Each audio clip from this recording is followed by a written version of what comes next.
you very much. We're not going to have a break right now. We're going to go directly to Christina Lee's Paleography workshop.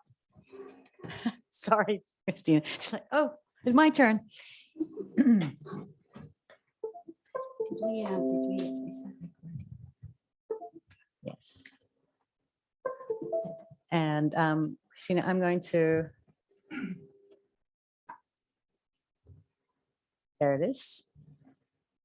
Yeah. Great.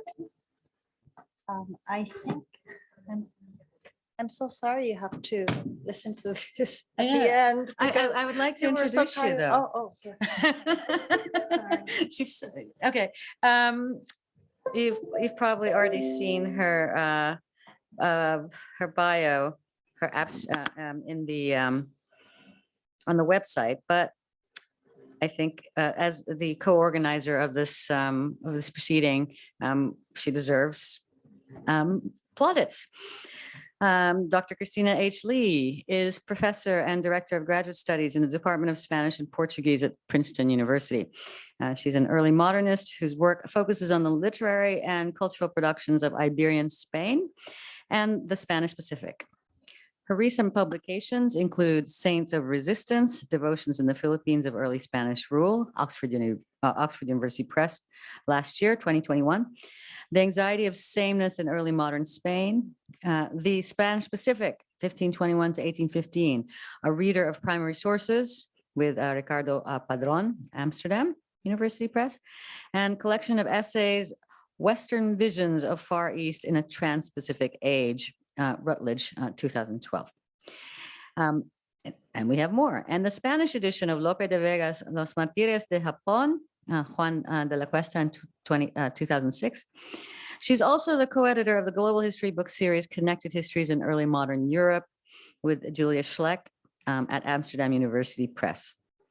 In 2022, Christina Lee and Cristina Martinez Juan of SOAS, University of London, received a joint NEH-AHRC 3-year grant to carry out the project, A Digital Repatriation of a Lost Archive of the Spanish Pacific, the Library of the Convent of San Pablo, Manila, 1762. This project will repatriate more than 1,500 books and manuscripts seized from the archives of the Convent of San Pablo, now the Church of San Agustín, during the British occupation of Manila in 1762 to 1764. And I'm really excited to see perhaps some of these archival materials in her Paleography workshop. Let's welcome Christina Lee.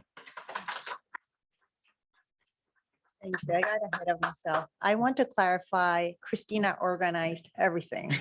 I think the only thing I did was the selection of the participants, and that was about it. So I do not deserve the title of co-organizer. And thank you, Christina, for doing everything.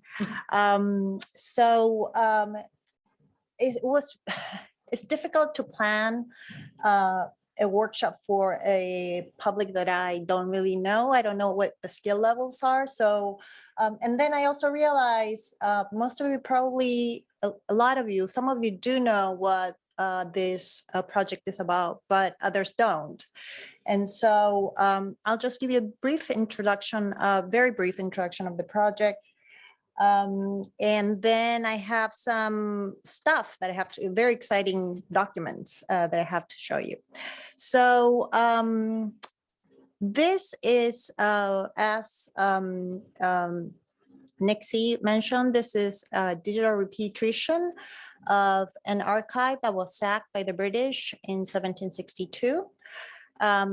This was in the first, I want to clarify that this is, as mentioned, an NEH and a HRC funded project. Christina is the investigator. We have different titles because the funding agency call us different things, but essentially, we're sort of co-directors of this project. There are others who are participating in this. I do need to mention the University of the Philippines, and a group that is co-directed by Nixie and Rose Costello, who, almost made it, but unfortunately her visa didn't come through. so she couldn't be here. And then the team of RAs and transcribers at the University of the Philippines who are on Zoom, I believe, and I sent them the documents. I wanted to share some stuff via the chat, but I realized the chat has been disabled. So I sent it via Slack. So if you check Slack, you'll see the stuff there. And then we have our very best, Ricky Jose, who's also part of this project. So the Convento de San Pablo is another name for the Church of San Agustín. And the reason why we chose Convento de San Pablo is because this is the name that appears in the stamps and the official documents. But at the time, the church was known by both names. So it was, initially I thought it was only known, but actually by San Pablo, but the more I look into it, I realized that they use both. So we could have called it San Agustín, but we decided to go for San Pablo. So this is, the library is not the same library that was there before, but this is the current library at the Church of San Agustín, and it's beautiful. And we were lucky enough to be able to spend some time of the summer there with Cristina Juan. So I need to show you this picture because this is a decisive moment in the project. This is when Father Ricky Villar, he said, yes, you can. So the British basically took everything except for, we believe, about 100 items that were left, or we thought they might have been left at San Agustín, but we weren't sure. But we went there anyway. And then, Father Ricky he gave us the okay, but we went there without really knowing if we were going to find anything. And so these are like really important images for us because it really documents that moment when he said yes. And we're like, yeah. So then we went in, we didn't know if we'll find anything. He brought up some of the materials. He didn't really quite know what was in there. It was not his responsibility to know what was necessarily in there. And we, started browsing. And then we found that that indicates that it belongs to the library of the Convent of San Pablo. You can see, some of them are effaced. There are others.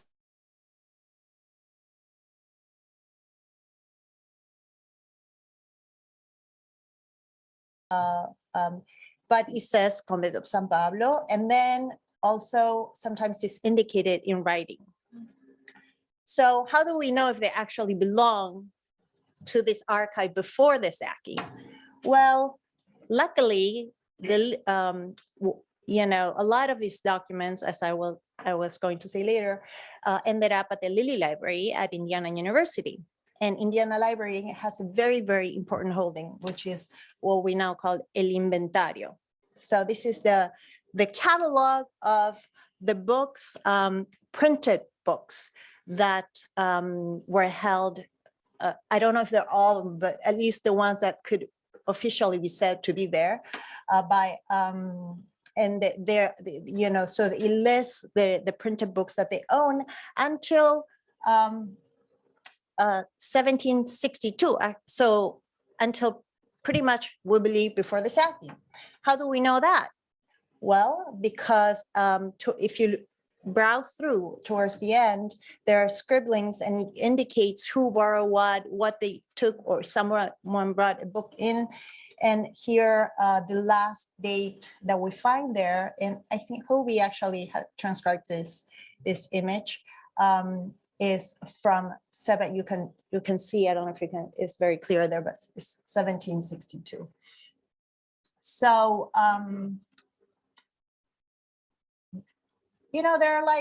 there's cool stuff, right? Part of me thinks, well, the reason why they left the books they left is because they're not rare books in the sense that there are editions of the same books elsewhere. You could probably, some I actually found on Google Books. They were scanned already in different, other editions.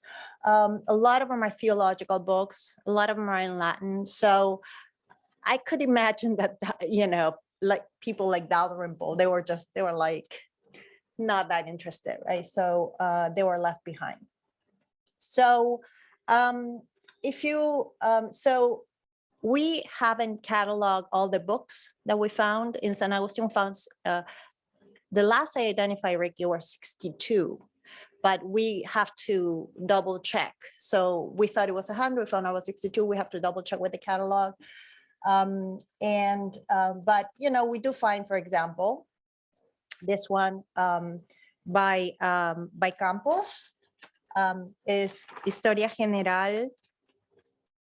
Vamos a ver. Historia General de los Ermitaños de la Orden de Nuestro Padre San Agustín. Well, the way this is cited, so the citing, although the writing is very pretty, is very sloppily done, actually, and the titles are, I sense that they put the title as they know the book by. So in this case, they just call it Historia de la Orden. And then they must have known, oh, Historia de la Orden by Campos, right?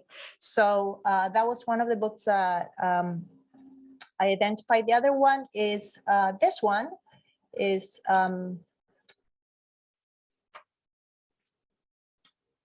Iván Galvano's glosa moral sobre los evangelios de Cuaresma, and it's actually es Galvarro, perdón. And as you could, but it's identified as Cuaresma simply. So, it's not as straightforward as I thought it was going to be. I just put this image just now after the last panel because we were talking marginalia, and I thought it's kind of fun to see, this is kind of thing. I mean, I think, by looking at this writing, I would say this is later, much later. I would say like it's not like 19th century, but it's, friars were bored and they scribble like the rest of us. The other kind of fun thing that we discovered was this edition of the Antiquitatum Romanarum, which we know that it was at the library, even though it's not in the catalog. How do we know it was at the library?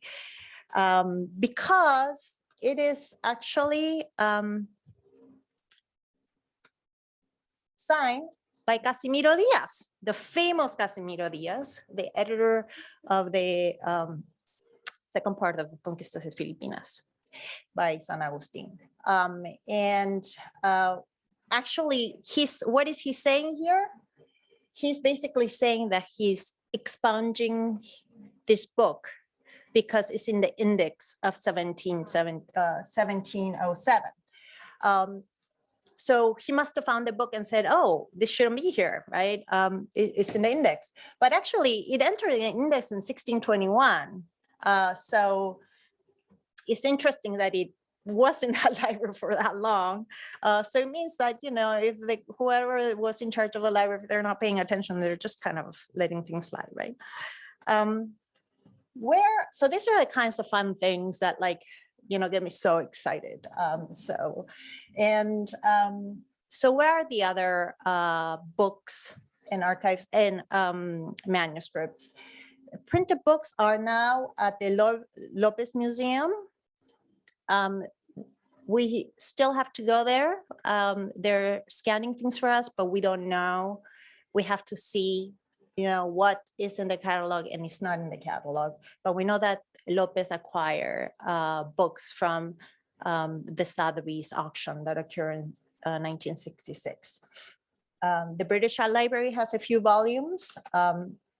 SOAS has, I guess it's because Boxer was here, has a few volumes. King's College London has a few volumes, and 80% of the material is at the Lilly Library in Indiana, which is, I think this is why the NEH wanted to fund the project because so much of it is in the States. So the Lilly Library has basically handwritten manuscripts. They have very few printed things, although things are interspersed in their archives. And I don't know, I'm at the moment, I'm classifying the material, but there are lots. I hope that this,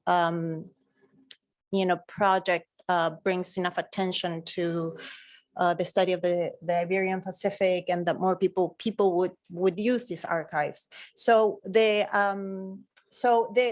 stuff in the literary is also pretty cool because some of it, not all the legajos, but some have like beautiful labeling and then tell you exactly where they are in the actual library. So, este legajo pertenece al aparador dentro de la pared del cajón número 4.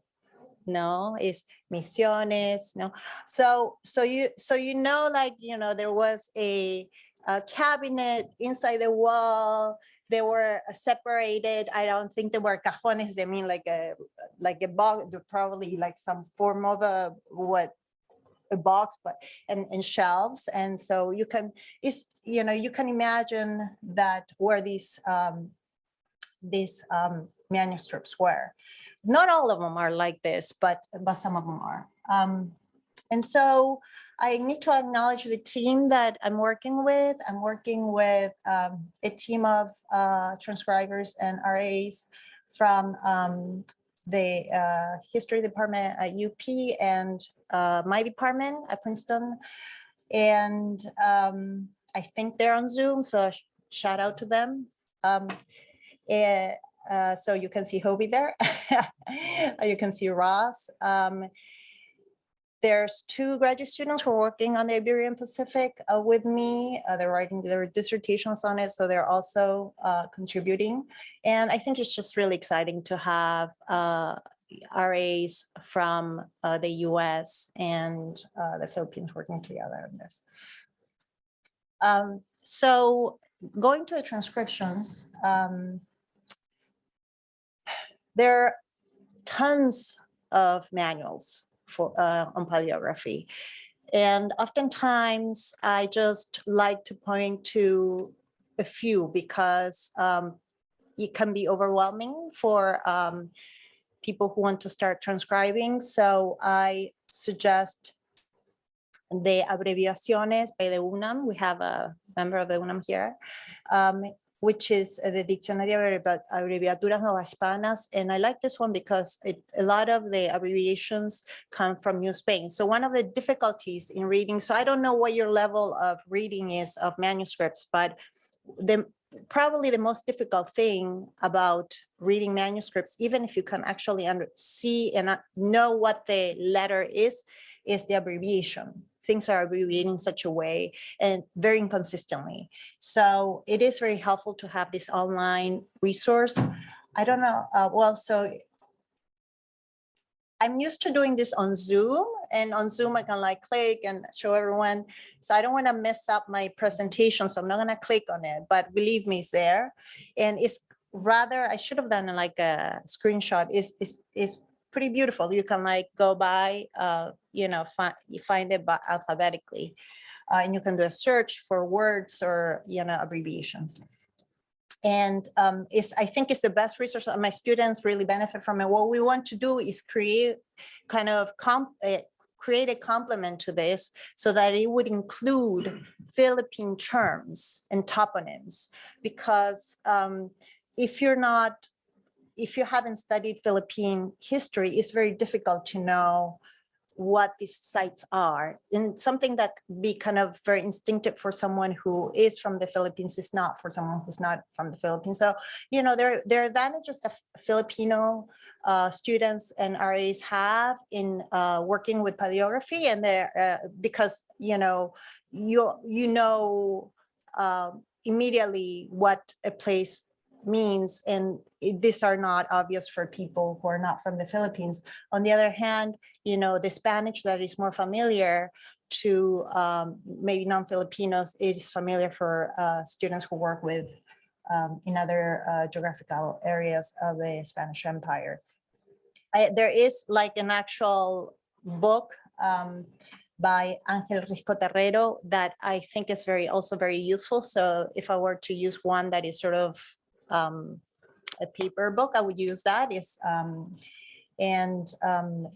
from the 80s, but it's very, very useful. And then the other one is, of course, El Diccionario de Autoridades. So that it's important to know what the word means at the time. So I'm sorry if I'm like saying stuff that is obvious to you, but I know I'm speaking to a very wide audience, so just be patient with me, please. The platform that I'm using to do the transcriptions is called From the Page. And it's very useful because it allows participants to work on a document collaboratively. So you can work on something, you don't get something, you indicate it on and there someone else can go back, can go in there and do it. It also allows, I mean, at the moment, anyone can access it. So if you guys go to From the Page and search digital repatriation, you will find the documents. So you can, I only uploaded about not even 70, but slowly I'm uploading the stuff. So this is because, ideally we could crowdsource it. What I have learned in practice is that people don't generally, they like the idea of transcribing, but once they start doing it, they realize, how time consuming it is and they leave it. Or sometimes people, it's been challenging, the crowdsourcing part. And I do have to indicate though that I have to approve everything that comes through. So if X person goes into the site and transcribe something, it won't show unless I show it as being approved. This is to control quality because people can do whatever they want. So today I brought this document because I have it fully transcribed, and it's kind of a cool document. It has different hands. But so what's going on here is you can see that each line is, you transcribe, you follow the line. So en el sitio y puesto de quizá and 22, and so you like do it there, and then the next line and the next line. So it's easy to find after you do it, right? So I thought, I don't know what the level is, so I just let me just start. So this is the cover. The first page says información. Okay, let's do this together. Can anyone read this?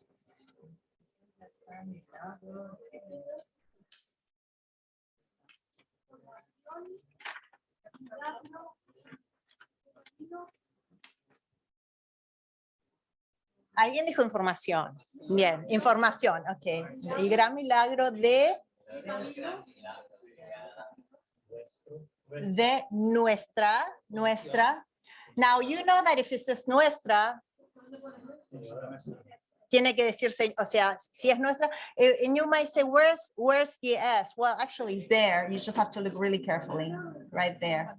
But it's el NA. Okay. I think we're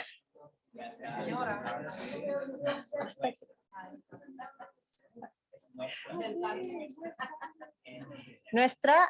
So the N and the A is kind of this is the other thing. It's not a standard, like generally you would have an NRA, but Nuestra Señora de, no, it's a trick question. Es Kasasui. Kaisaisai. So the reason why I brought this is because, in my book, I talk about Our Lady of Kaisaisai, and there's another investigation of the miracles of Our Lady of Kaisaisai as well from 1640. And people always get really stuck on what I call her. And I know that like sometimes I get confused and I say kasai sai, and that's because that's how it appears in some of the documents. So, you know, when I'm like really immersed, sometimes I can't remember, was it like, what she's called today? Like I have to like come back to the modern times and go, okay, this is what she's called. But so basically, what was I, oh yeah, so this is, so if you go to the Diccionario de Abreviaturas Novohispanas, you won't find nuestra, you know, like this, but you'll find nuestro, like this. So then you can sort of say, well, you know, nuestra, right? Just if you don't know. Then I want to show all the variations of the name that appear in this one document. Okay, so it's Kasasui, one. Yeah, oh no. Kisaisai, for many folios is Kisaisai. En el puesto, en el sitio llamado Kisaisai, en el puesto de Kisaisai, en el pueblo de Kisaisai. And then you see it's not even consistent because, you know, here is Kisaisai with an I. So if anyone ever says, oh, that's not how you say it, you know, this is the correct way of saying it, just tell them which variant are you talking about? Because when you're talking about 17th century script, there's no way. I mean, like there's so many, you know, almost every name has some kind of a variant. So the things become standardized later, but you know, I've heard like a lot of militant people are like, no, you know, this is the right way. And like, you know, sometimes it's an I, sometimes it's a Y, sometimes, yeah, yes. I was just going to ask Christina, have you used any software that tries to have a shot at transcribing? Yes. Okay. No, let me tell you, it's a little bit like, you know, all those products that tell you how to get rid of gray. Yeah. You know, it's like the magic, you know, you just do this, and you know, it can't be true, Yeah. right? Like because, you know, you still have the gray, right? Like it doesn't work. It doesn't stop aging. You know, the Transcribers is the software that people use. It only works if a hand is very consistent, because it takes about 50 images to learn the script in the you know, what the A's looks like, what the B, what the C, D. And so you can teach it to figure out, but it has to be like, I saw some manuscripts that our presenters were showing today. Some of the manuscripts like beautiful. It looks like script that is ready to go into print. That kind of stuff, I think transcribers would do it. But then if it's so easily readable, you can do it yourself, right? But you know, I'm looking for that. I hope, you know, I honestly think I am not like anti-technology. I do believe that soon enough we will have something like Google Translate that will be very imperfect, but will be helpful. So that we could get some help, and then we would have to go in and probably manually kind of edit it. That's sort of my hope, because it's a lot. So, you know, so this sometimes a way of kind of breaking through a manuscript is if you, you know, for example, you know that this becomes formulaic, right? En el sitio, en el puesto, en el pueblo. No, so then you might not be able to understand the script necessarily, but you kind of see something like this, and then you start sort of guessing, and a lot of it is just impulse, you know, guessing and just intuition, right? That you develop by staring at something for a long time. And I was thinking the other day, it's just like, you know, when the magic eye, you know, art, or, you know, the graphics that you have, like where you have to stare at a picture and look at it in a certain way, and then finally you see the image rise. It's a little bit like that. And unfortunately, knowing one, after like deciphering a manuscript and spending a lot of time on it, you realize then you don't understand the next one, right? Because the writing is different. And so it's just, you know, one has to be very persistent, and also it's useful to have colleagues who have work, you know, to ask for help. I always tell people, like, you can't do this alone, you have to ask for help. So this is the first page of the first image that appears on that información. Información just basically means investigation at this time. So información del milagro just means the investigation of a miracle. And, you know, in the Spanish Empire, miracles were investigated following the judicial system. So you have, you know, the summary, then you have the main witness, and then the following witnesses. You have someone, you know, different lawyers, those who, you know, they're priests, but they defend the case. Then there's a committee that decides, and someone who opposes the case, and the committee decides if the case is true or not. This case is unfinished, this particular one.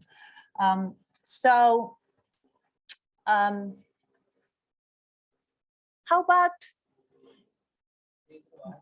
yeah, how about you can we take like 10 minutes, and can you do like 3 lines or 4 lines, see how far you get? Yeah, I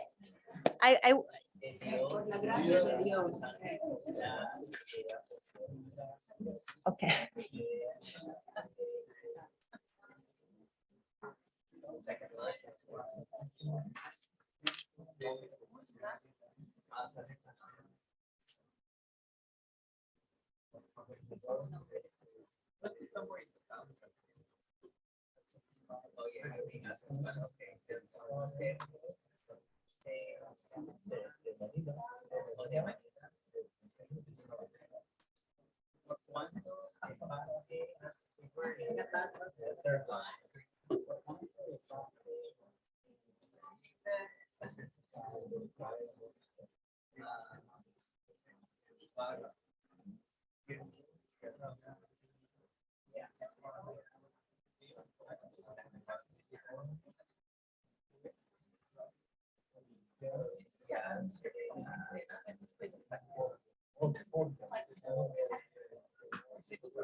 See? Oh, as you wish, you know, you can really, you know, I find it really helpful to do it myself, to like do it in like, but you don't, you know.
Okay. Okay, shall we share? Okay, I think Jody wants to do it. Well, I think this has to come down because you got some words I didn't. No, son, San Pedro Arce, that's the Archbishop. Sí, nos, don, San Pedro Arce, sí. Ujú.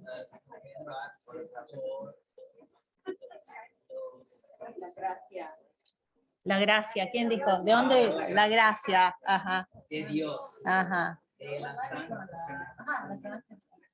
de apostólicos, del obispo, de Ya, so, obispo, por ejemplo, usted lo pueden encontrar en el diccionario de abreviaturas, ¿no? No es exactamente lo mismo, o sea, la escritura propia. I'm sorry. This happens when I'm so sorry. You just experience daily life at my house. Just like so confused. So you know, sometimes the script is not necessarily the same, but you know, the letters, right? This is the abbreviation. De la, yeah, so that's also like you can find it in the Diccionario de Abreviaturas. Is ciudad appears often at this time like ciudad.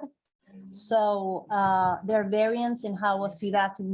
So, you know, just have to be aware of that. The Diccionario de Abreviaturas has the different variants. De Santísimo. Nombre de Jesús. Sí. And can you stop it a little bit? Like, so you're right, like it's Nombre de Jesús, but this one is really hard. Yeah. For someone who you just know, because of course it has to be Nombre de Jesús, because we know that's, you know, that's the name, right? It's like Santísimo Nombre de Jesús. But if you're not well versed in Philippine history, then it might not be so obvious, right? So, and this is not necessarily the most common way of abbreviating nuestro. So yeah, so that's the other thing, is that the abbreviations, sometimes people make it up, right? I mean, okay, de Jesús, you want to continue? Y gobernador, exacto. And then that one, you see, E is linked, no? It's called enlazada, is linked. So, but you, gobernador, different ways of also abbreviating gobernador.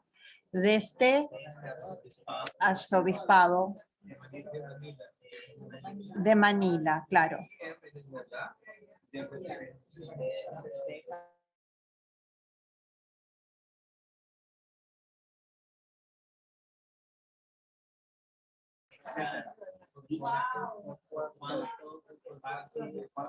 Okay.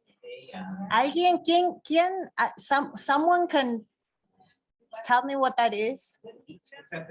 Etcétera. Etcétera. No? It's also not the most, it's a weird etcétera. It's not like a pretty, you know, etcétera, but yeah, but you can sort of, you know, and this etcétera appears a lot. So,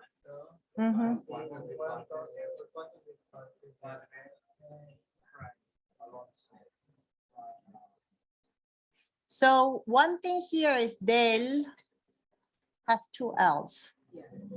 Okay, so another trick is if you, once you sort of can see some of the characters, you read it aloud and see if it's what del, you know it's del, right? Because sometimes if you took focus on the script, then you can like forget. They say that in linguistics, they say that in a conversation, a person only understands 1 out of every 7 words that eventually appear the same. Everything else is context. So if you read it aloud, You could probably figure out the other 6 words, right? Yeah. Maybe alcohol. On that note. Okay, next. Padre. Yeah, it's a name. It's a name. Alonso. Alonso. Yeah. So this one is easier if you know, if you come from Iberian studies, Barahona, because Barahona is a very common name in Spain, you know, at the time, but it's not for someone who's not, yeah. De la Orden.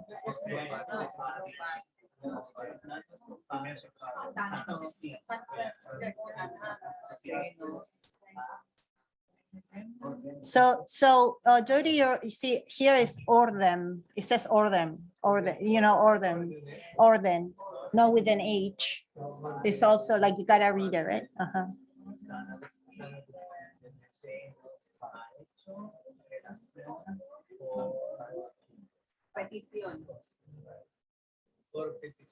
Por petición. ¿Quién dijo petición?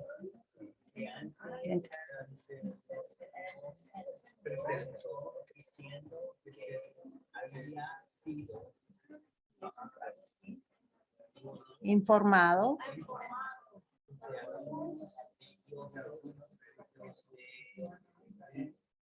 Religiosos.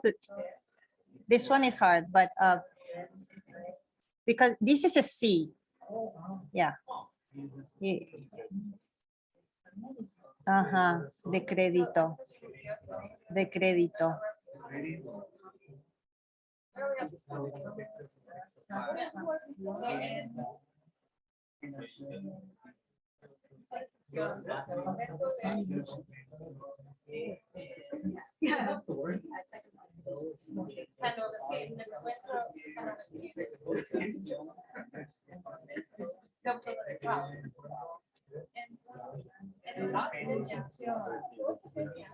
Yeah. They can, oh, they can't hear. Oh, yeah, you're right. Sorry. The Zoom. Okay. Okay. So there, I'm just gonna, I have a few more as some other things that I want to show you, but I think you get the idea. I mean, you guys are doing really well. So, nos, don Fray Pedro Arce, por la gracia de Dios y de la Santa Sede Apostólica, obispo de la ciudad del Santísimo, de él, ¿no? De él, Santísimo Nombre de Jesús y gobernador de este arzobispado de Manila, del Consejo de Su Majestad, etcétera, por cuanto, ¿no? Con una Q, con un Q, de parte del padre Fray Alonso Barahona, provincial de la Orden, with an H, de nuestro padre San Agustín, se nos ha hecho relación por petición que ante nos presentó diciendo que había sido informado de algunos religiosos de crédito y toda satisfacción que en el pueblo de Bisoc Sucán, jurisdicción de él, o sea, es de él, ¿no? De el convento de nuestro padre San Agustín, del pueblo de tal. Sí. En una peña que está algo apartada del dicho pueblo, se ha parecido, o sea, acá, en here, aparecido es parecido, de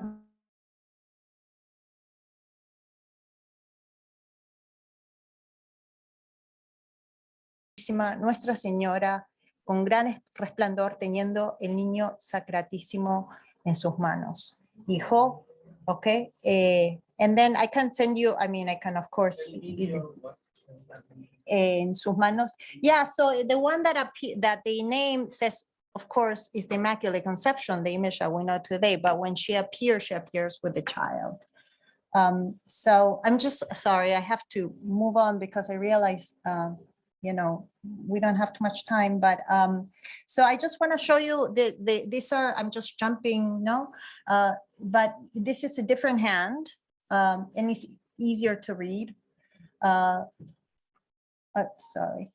I'm gonna skip that one because it's, we don't have a lot of time, but you see, they tell you the testimony by Catalina Talain, and then Catalina Talain, can you guess what this is?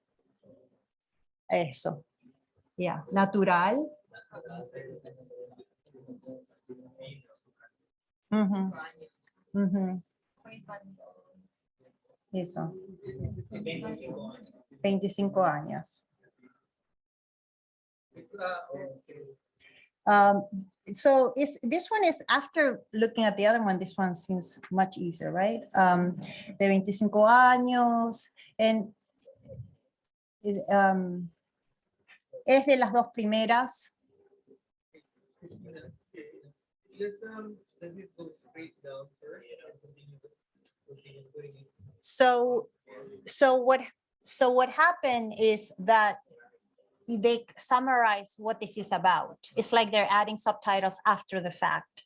So I think that they just, do that and then add. So they're kind of summarizing, okay, this is the part, because, people don't like to read now, they don't like to read then. So they just get the subtitles to know what to read.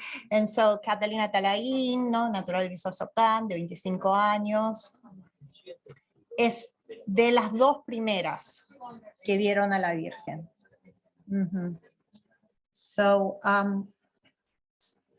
let me just move along because I want to show you the other type of script, which is actually, so it goes here and then it is a different hand. And it's just, this one is actually much more difficult to read until you get used to it. And then it's less difficult, right? So if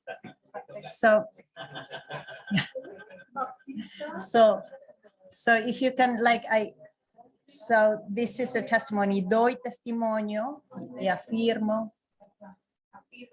Mhm.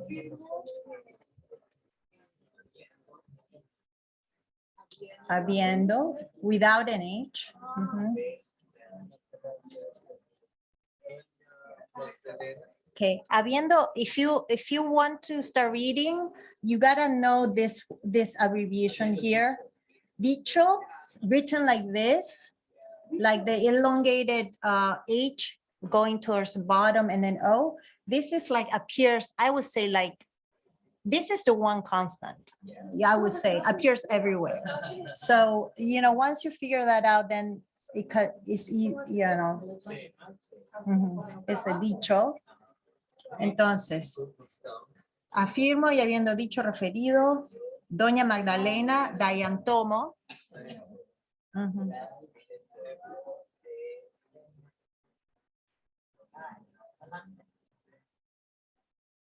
The K is una C, it's a C, it's a little bit erased. Is the Kalangay.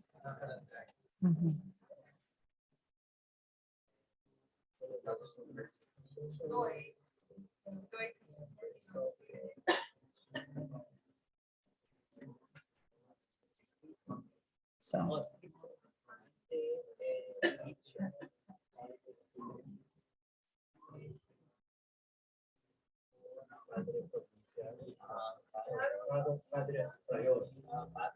Prior. Sí. Okay. Sorry, I'm going to interrupt because there are some cool things I need to show you.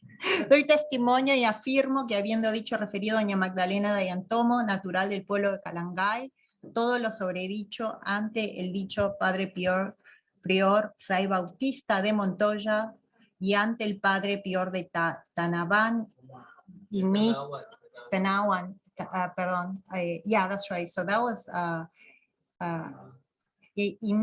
so this is why, see, like someone, we need to collaborate, right? Because it did not, you're right, it's Tanawan, yeah.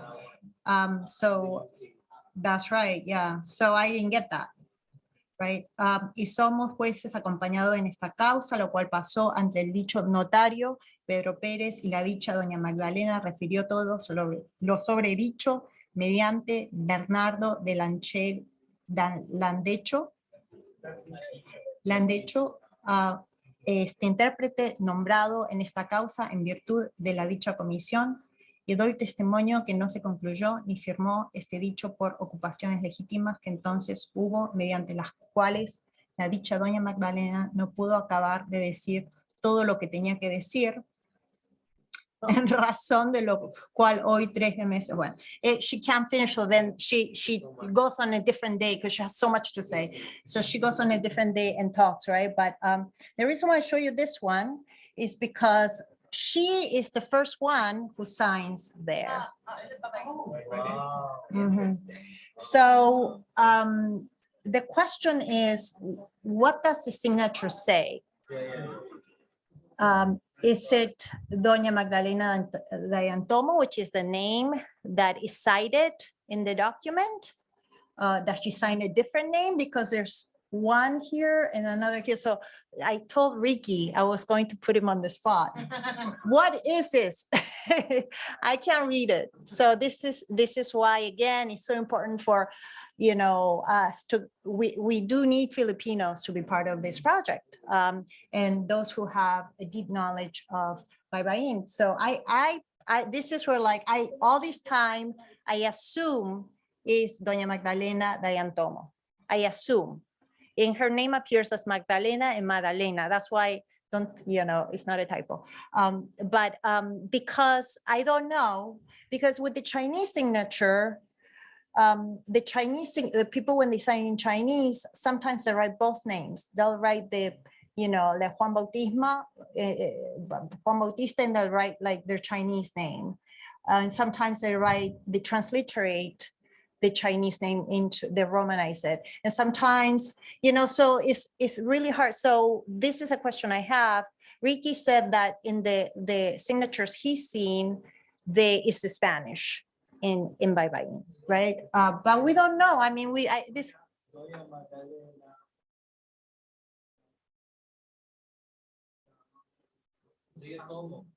Diatomo.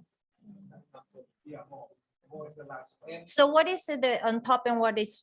The first do, the dot is under S O or U, and it's above its E or A. And you can put that, doesn't even that it's not. Okay. So this is a So it is a transliteration of her name. Yeah. Okay. They So don't put the middle letters. So that's the first one. Then there's another one. So I just gonna do this quickly because we're running out of time. And the writing to me seems quite fluid. And they're all doñas, not a single witness who's not from the Principalia signs in Baybayin. Then, oh, these are more. So the men sign in Spanish. So the men who are dons, no, they sign. If they're dons, they sign in Spanish. Well, if they're not don, they'll say they don't know how to sign or they didn't sign. Some, you know, they don't know how to. So it's interesting. The men sign. They, at least in this document, they sign in Spanish, the women sign in Baybayin. So, and so I was kind of wondering, I had this theory that women are the ones who carry on the script. They kind of, they're the ones who preserve it. And men, especially if they're from the upper ranks, they're likely to be educated. And so they will learn Spanish and they sign. That was my theory. But then Ricky said he knows of a document he found. So he knows of a document from Mexico that actually shows men sign in Baybayin. So then today I just.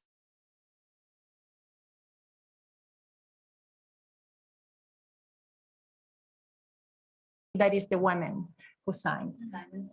Yeah. 1619. And also this is another man who's signing, and then I have this. So this is the only male that signs in Baybayin, but it's very kind of ugly. I'm gonna end now here, so I'm keeping time, but it's very ugly. So somebody So first I thought maybe this is not like, are they pretending? Because actually Diego Luis, who's a scholar, who's a historian, who's now at Tufts University, he found this document in Inquisition, at the Archivo General de la Nación. It's supposed to be by Bain, but it's just like scribbling, scribbling. It's nothing. So I was wondering, but then it kind of looks like it, right? So, but it looks like someone who is near illiterate, and he's not a Don. He's not a Don. So, well, but yeah, so, or like, it's true, like there is some literacy, and I've seen this in others too, you can tell the level of literacy by looking at the signature. So I don't know what to do with this. So, There's a lot of that. Not very nice, right? but it's okay. Yeah. Okay. So he's a soldier.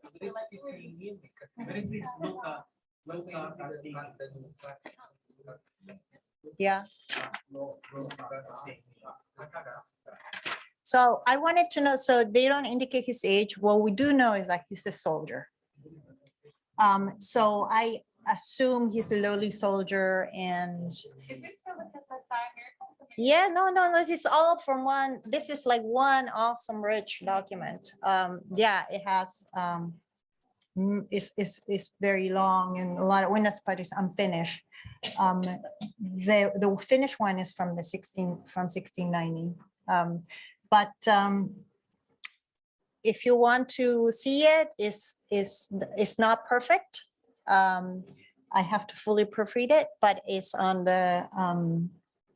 from my page. So you're welcome to go there and look at it. So I'm going to stop here.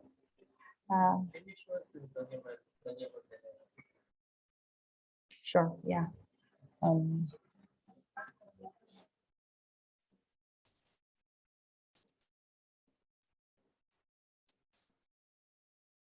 Different, right?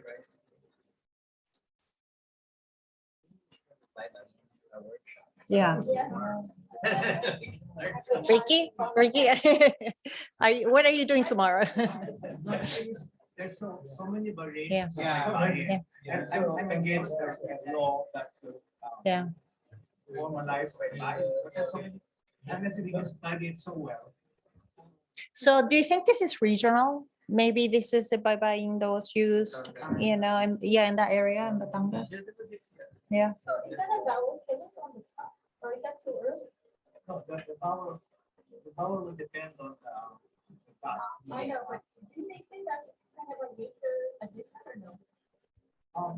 I read somewhere that because the fires have added the sound. Notations. I'm not sure about that, but just being listed that makes it. Yeah. Written, that was signed by men, and he destroys my hypothesis that the women preserve the script. Okay, thank you. We can continue talking about this.